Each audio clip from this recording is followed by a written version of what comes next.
It was the morning of 26 March 1944 when the first long train of German prisoners clattered through the cold plains of Nebraska. The locals had gathered at crossings to stare. Through the barred windows, the faces staring back were pale, exhausted, and curious. A few smiled, others kept their eyes fixed on the endless horizon. These were men who only months before had worn the eagle and swastika.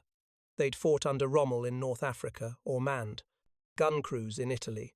Now they were thousands of miles from home, headed not to a prison but to an American factory. As the locomotive hissed to a stop, the men were ordered out. Behind the fences and watchtowers, the camp guards waited rifles. Slung but relaxed, they weren't here to punish. They were here to put these men to work. No one on that train could have imagined what awaited them inside those factories. Machines of staggering precision, speed and power, tools that seemed to belong to another age. For the first time, German soldiers saw the mechanical heartbeat of the nation they had fought, and slowly they began to understand why this war could never be won. But how did enemy soldiers end up inside American factories? What did they see? And how did it change them, and perhaps even the Americans around them? This is the story of the German POWs who worked in US factories and saw machines they could only dream of. It began fittingly in the dust and heat of North Africa. By early 1943, entire divisions of the Afrika Korps were collapsing under the relentless push of British and American forces. When the final surrender came in Tunisia, that May, more than 150,000 German soldiers laid down their arms. At first, the Allies didn't quite know what to do with them. Europe was still a battlefield. Britain was overcrowded, and guarding that many men near the front was risky. The solution was both practical and bold: ship them across the Atlantic. The first transports of German POWs arrived in the United States in the summer of 1943. By war's end, nearly 500,000 would be scattered across the country from the pine forests of Alabama to the snow-dusted plains of Minnesota. Their journey was strange. They were loaded aboard Liberty ships under tight guard, forbidden to speak or see where they were going. Weeks later, they disembarked in ports like New York and Norfolk, blinking at the unfamiliar skyline. Then came the long inland trips by train guarded, yes, but often met with the quiet curiosity of small-town Americans who had never seen a German before. The camps that awaited them were surprisingly orderly: rows of wooden barracks, kitchens, recreation halls, sometimes even theaters. The Geneva Convention required humane treatment, and America, anxious to prove its moral contrast to the Reich, complied. Life inside was monotonous. Morning roll call, inspections, letters home, heavily censored boredom was the worst enemy. And yet, the country surrounding those camps was desperate for something. These men could provide labor. America's factories, farms, and mills were starved of manpower. Millions of young men were overseas, and production couldn't slow. Soon the War Department saw an opportunity: turn captivity into productivity. That decision would pull these German prisoners from behind barbed wire and place them at the heart of American industry, where they'd see things that would stay in their memories forever. By 1943, American industry was straining at full throttle. The nation's factories were turning out tanks, bombers, and ammunition in numbers no one had believed possible. Yet the workers who had once filled those assembly lines were gone, scattered across Europe and the Pacific. Every day, new posters urged citizens to do your part for victory. Women stepped into welding bays, high school boys stacked crates in warehouses, and retirees punched the clock for the first time in years. But even with every hand on deck there, still weren't enough. Rural areas were hit the hardest. The men who had once harvested crops or run small mills were now in uniform. Wheat rotted in Kansas fields, sugar beets went uncut in Colorado, and small factories across the Midwest struggled to keep up with government contracts. That's when a pragmatic idea, one that would have sounded impossible a few years earlier, reached Washington: to use the enemy. The War Department, together with the Department of Agriculture and the War Manpower Commission, created a system allowing German prisoners to work for pay under civilian supervision. It wasn't charity. It was economics wrapped in legality. The Geneva Convention permitted prisoner labor as long as it wasn't directly tied to war production or dangerous combat tasks. Contracts were drawn up. Civilian companies could rent POW labor through, the army paying the government standard wages. The army in turn credited the prisoners with a small allowance in camp currency they could spend on cigarettes, chocolate or paper for letters. By autumn of 1943, POW work detachments, Arbeitskommandos, as the Germans called them, were scattered across the country. Some picked fruit, some cut timber, others hauled grain. But a select few were sent somewhere far more modern into America's industrial heartland. To the guards and factory managers it made perfect sense. The Germans were disciplined, technically trained, and many had worked in factories back home. For the POWs themselves, what awaited inside those industrial plants was something else entirely. A look into a world of machines and methods that surpassed anything they had known. They expected primitive shops, maybe a few dusty tools. What they found instead were humming conveyor belts, electric cranes, and precision lathes spinning with speed that defied belief. And as the first groups of German POWs walked into American factories, they realized they weren't just prisoners anymore. They were witnesses to a level of industrial might that few in Europe had ever imagined. The first clangs of metal startled them. When the German prisoners stepped through the gates of America's factories, it was as if they had entered another world, a world made of motion, steel and power. In the Midwest, at places like the John Deere foundries of Iowa or the textile mills of Georgia, the prisoners were marched into vast workshops that smelled of oil and ozone. Overhead cranes rumbled along steel beams, spark cascaded from welding torches like orange rain. The rhythm of the machines was constant, deafening, hypnotic, alive. For men who had worked in Europe's pre-war plants, the sight was overwhelming. Germany had been an industrial nation too, but years of bombing, rationing, and forced conversions to military output had left its factories gasping. In America, it was the opposite. Everything ran, everything gleamed, everything seemed endless. Some POWs were assigned to packaging lines, stacking cans of preserved food or tightening bolts on tractors. Others found themselves operating presses that could flatten a sheet of steel in seconds. A few, especially those who spoke English or had technical backgrounds, were allowed to handle machinery directly under foreman supervision. The Americans were cautious at first. Guards watched closely, and workers kept their distance. But within weeks, many realized the Germans weren't saboteurs. They were simply men eager to work, grateful to escape boredom. Tension began to fade. A machinist in Ohio later recalled that the Germans worked hard faster than anyone expected. He said some of them even suggested small mechanical improvements, tiny adjustments to tooling or feed rates that came straight from their engineering backgrounds. And for the prisoners it was a strange, almost humbling revelation. They saw stamping presses that turned out thousands of identical parts, with precision that German plants struggled to match. They saw conveyor systems so efficient that a single foreman could oversee an entire floor. Many whispered among themselves, if this is how America builds tractors, how do they build bombers? The thought was unsettling. They had fought for a nation that boasted of technical superiority, yet here they were, surrounded by machines that felt decades ahead. In the evenings, when they were marched back to their camps, their minds buzzed, with images of gleaming turbines, roaring forges, and mechanical arms that seemed almost alive. They could not speak freely about it. The guards forbade detailed discussions, but the impression was lasting. These men had not just been captured by an enemy army. They had been captured by an industrial civilization that operated on a scale they could barely comprehend. Every morning began with the same sound, the metallic click of the gate.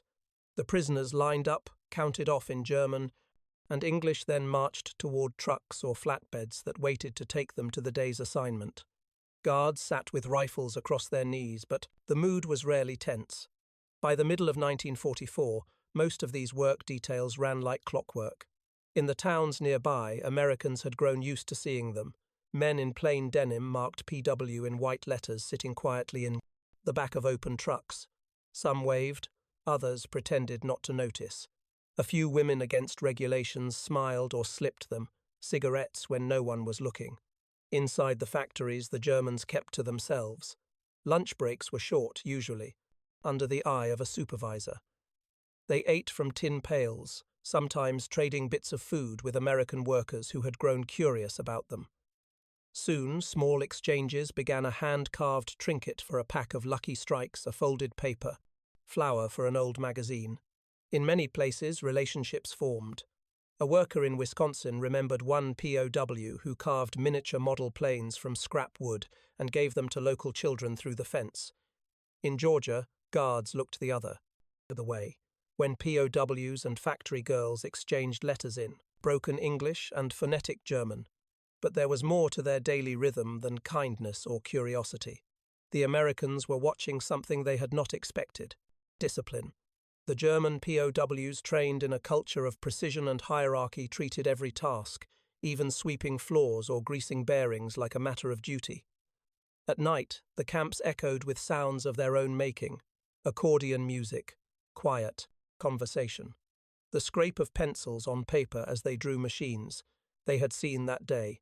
Many were engineers, mechanics, and craftsmen who couldn't help but analyze what they'd observed: the layout of a press, the curve of a gear housing the configuration of an electric motor. They wrote letters home, careful to avoid forbidden details, but one theme crept through again and again: their machines are incredible. For the guards and foremen, it was almost eerie. Even as the war raged across Europe, these captured men had become part of the American workforce, laboring alongside the people whose sons were fighting theirs. No one said it aloud, but everyone felt it. This was a strange kind of coexistence. Not peace, but something that hinted at it. And as weeks turned to months, the line between prisoner and worker blurred. By day, they powered American industry. By night, they were locked behind wire. Yet in that contradiction, something human survived: respect, born from shared work. But the true awakening for these men came not from friendship, but from what they saw humming all around them: the machines themselves. For most of the German POWs, the moment of revelation came quietly. It wasn't a single grand discovery, no secret weapon or futuristic device, but rather the realization of what true industrial scale looked like. Germany, even before the bombings, factories were compact and hierarchical. Skilled craftsmen oversaw small teams. Every bolt, every cut was deliberate, precise, and manual. But in America's heartland, production was something else entirely. It was movement inside the player. Ford motor plants and agricultural machine works of the Midwest. They saw lines of machines that seemed to operate in perfect synchronization: massive belt-driven presses, hydraulic hammers, automatic stamping units that could repeat a process 1,000 times without fatigue. The floor trembled with energy. To a man trained in the workshops of Hamburg or Essen, it felt almost alive. Die Maschinen hier sind unglaublich, one prisoner reportedly muttered to his friend. These machines are unbelievable. They marveled at the electric welders that joined metal in seconds, technology still rare in many German plants. They watched conveyor belts that turned chaotic piles of parts into finished products with an efficiency bordering on the miraculous. What impressed them most wasn't just the power or size, it was the organization. Every worker had a task, every machine a purpose, every motion planned for maximum output. There was no waiting for parts, no idle hands. Even the waste material was sorted, melted down, and fed back into the process. Some POWs who had worked in the German aircraft industry recognized designs or machines that their own engineers had once studied in theory. But here in America, those theories were being mass-produced. For many, this was the first tangible proof of what they had only heard in rumors: that the United States wasn't merely rich in resources, it was unstoppable in production. One prisoner, a former toolmaker from Stuttgart, was quoted years later as saying, "We thought we were the best engineers in the world. Then I saw an American automatic lathe cut parts for airplanes faster than 10 men could by hand. That's when I knew the war was over, even if the fighting wasn't." These men, once trained to see the Americans as crude imitators, now found themselves respecting, even admiring what they witnessed. The pride of German engineering met the scale of American invention, and the result was silent awe. When they returned to their barracks at night, their conversations were subdued. Some wondered how such a country could ever be defeated. Others spoke of rebuilding Germany one day with machines like these.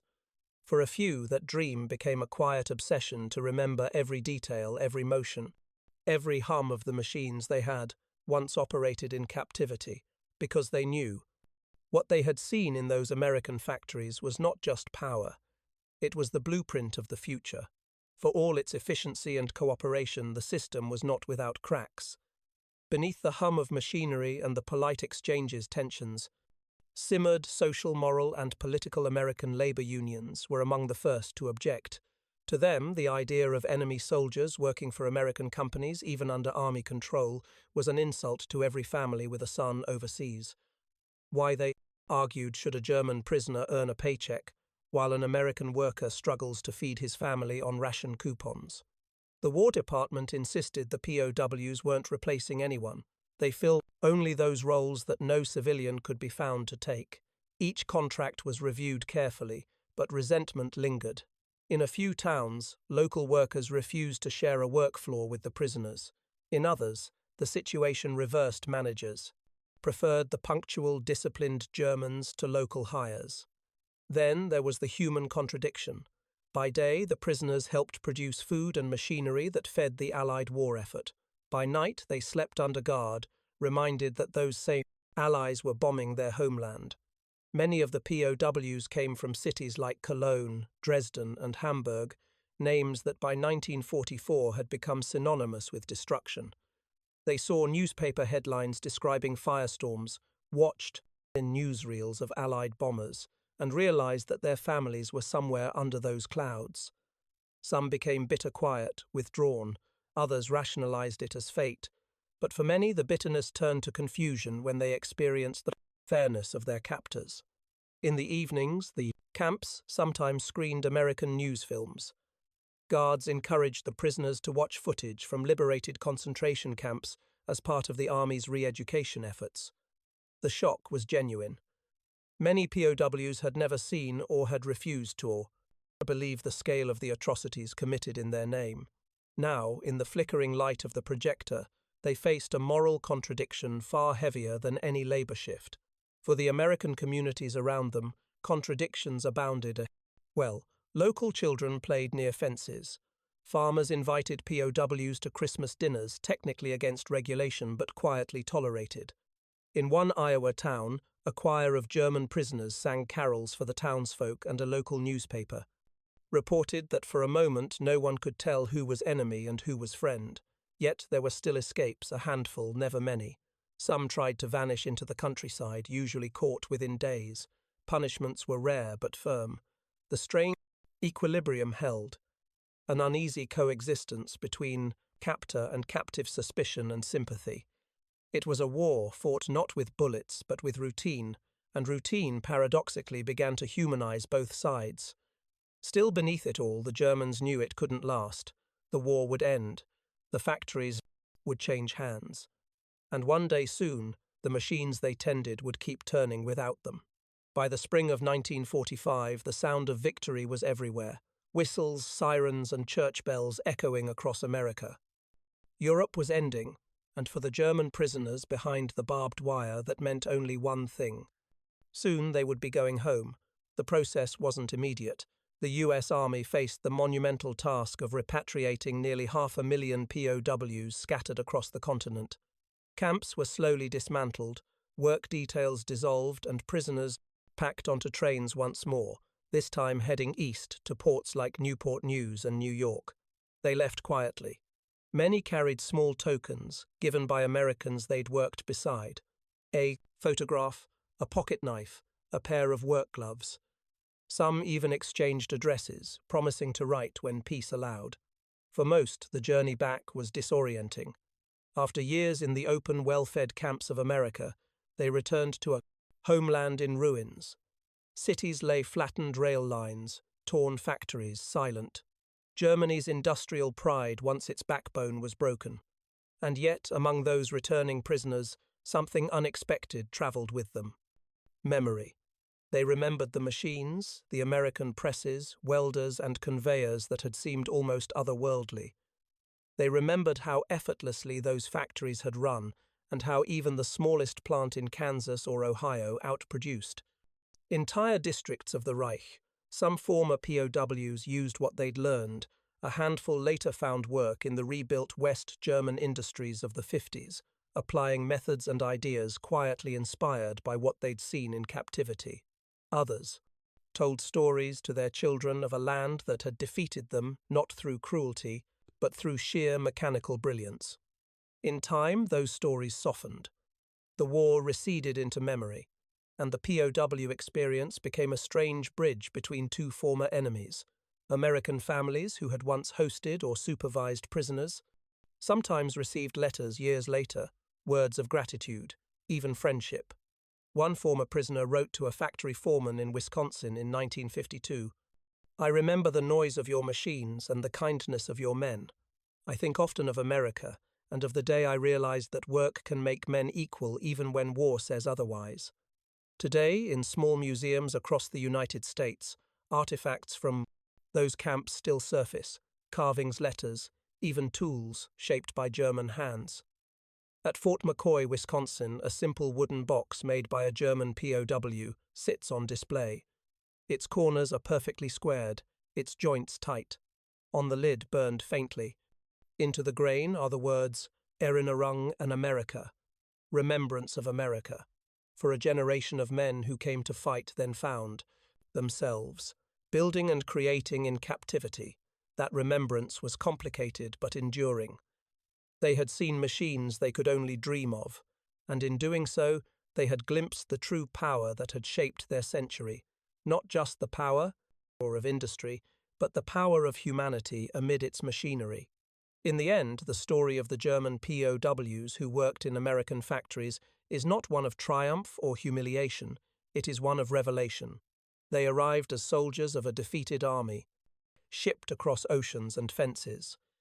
Yet, within those barbed perimeters, they found something unexpected. Not punishment, but perspective. In the clang of American factories, they heard the rhythm of a nation that had mastered not just war, but production itself. They watched as ordinary men and women, housewives, students, retirees worked side by side with machines that seemed to turn imagination into motion.